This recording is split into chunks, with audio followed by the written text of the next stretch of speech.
thank you for coming back to Crash Cars again. If you're new to the channel, go ahead and click that big red subscribe button because you're gonna enjoy not only this review, the past reviews, but all the future car content to come.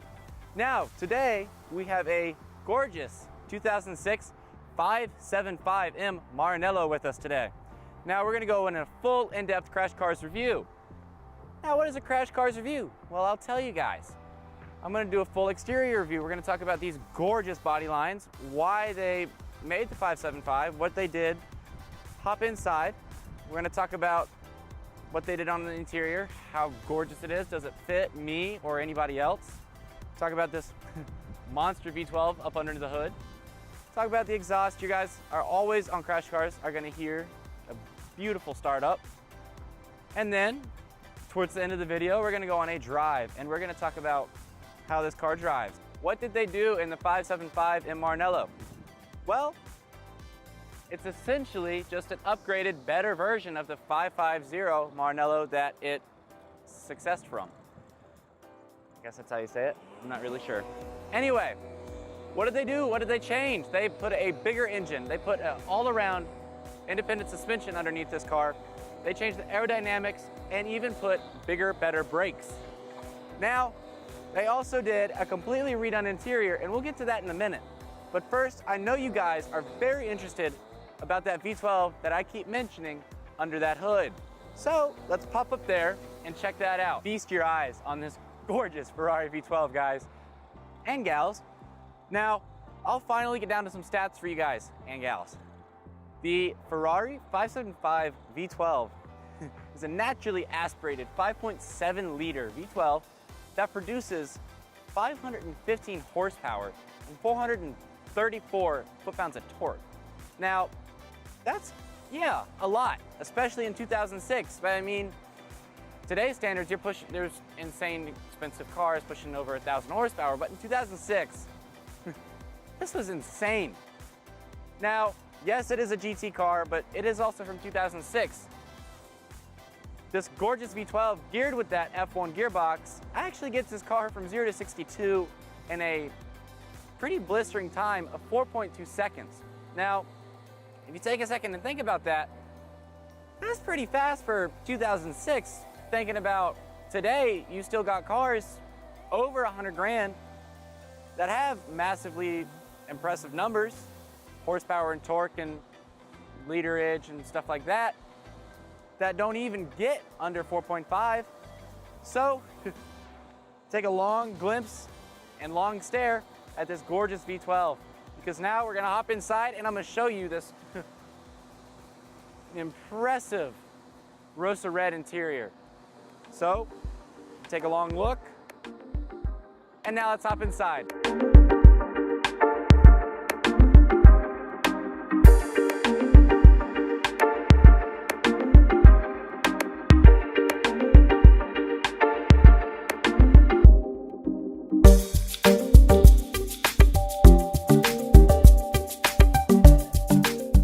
Well guys, here we are in this, I guess you could say, red and black interior of this 575 in Maranello. Now guys and gals, what are we gonna talk about? Well, let's talk about first this gorgeous, very simple Ferrari steering wheel, paddle shifters, and a on-the-column ignition. And also a cute little, kind of dinky gear shift with your auto and traction control buttons right there. So let's get talking to those and then we'll talk about the rest of the interior. So yeah, I guess you could say this is honestly one of the most plain steering wheels you'll ever see in a Ferrari in the 2000s. And that is true because back in the day in 2006, they did not have a starter button to start the car. Like any normal car, you had to put the key in on the column and turn the ignition. So this car still has that.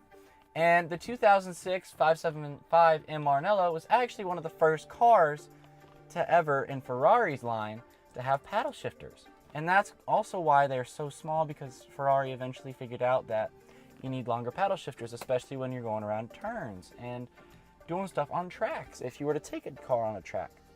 And that is kind of what Ferrari actually did with the 575. Yes, it is a GT, and what are GTs basically made to do? They're made to be comfortable cars, which this one is. It sits very comfortably in this. You sit very comfortably in this seat. You do have enormous legroom and pretty good headroom for a GT Ferrari. You also have a bunch of back storage, and you also have a passenger that can sit with you. Now, however, what did Ferrari do with the 575?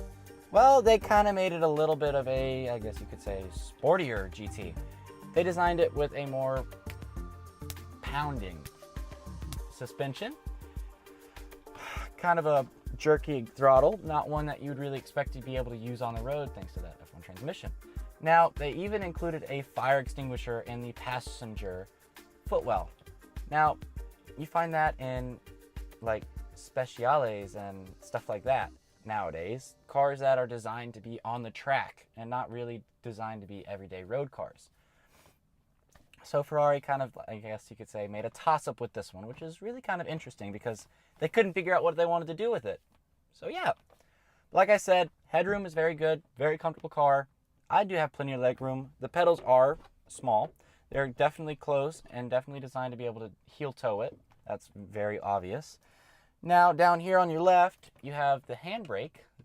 So you can do some handbrake drifting if you wanted to in 575 Maranello. And then you have 2 seat settings, and then you got your boot opener, and you got your electric seat movers down here. What else? You got your gas tank opener right there too. Now down here you have a very enormous hood lever, which opens very slowly and majestically. Now you got your gorgeous little oh crap handle for the driver, even though I don't understand why you would use that. Obviously, it's to open and close the door. Then you got a little lock and unlock and your door handle. I opened the door. My bad. And then you got your little mirror switches right here.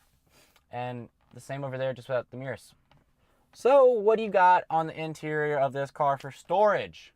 You have a decently large back plate back up in here with some straps to hold stuff down. You got a little mesh elastic thing right there to hold stuff. You got a cute little cup holder right here, an ashtray and lighter. Glove box is tiny. You got some door pockets right here, which won't hold more than a couple phones. You could probably put a bottle of water right there, and that's it. So storage in front of the seats is minimal.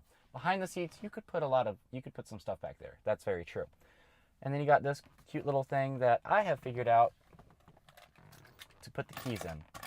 That's about all I can figure out what this car is good for. Now, what else do you have for, creature comforts? You got a good old AC system. You got a radio. That's it. Oh yeah, and AC. That's important too. But what else do you have up here? You got a sport button. You have your windows up and down up here. And newer Ferraris is down here by the gear shift. Now let's get to the gear shift, guys. I mean, it's so cute and tiny. Just like, look at it. It's like something you'd expect in like a G.I. Joe or Barbie doll car. It's so small. Anyway, that controls the F1 gearbox right here. There's not much else to talk about in this car other than, I guess you could say, the light switches up here. But that's the inside of a 575 Maranello. What does one like to drive? One shall find out right now.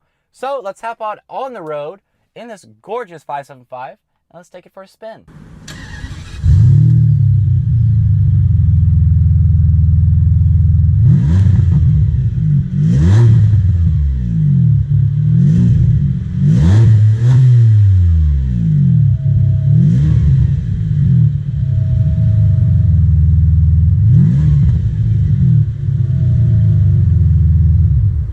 Immediate first impression is, I don't know how to describe it, but if you want to call it one, it is a Ferrari boat.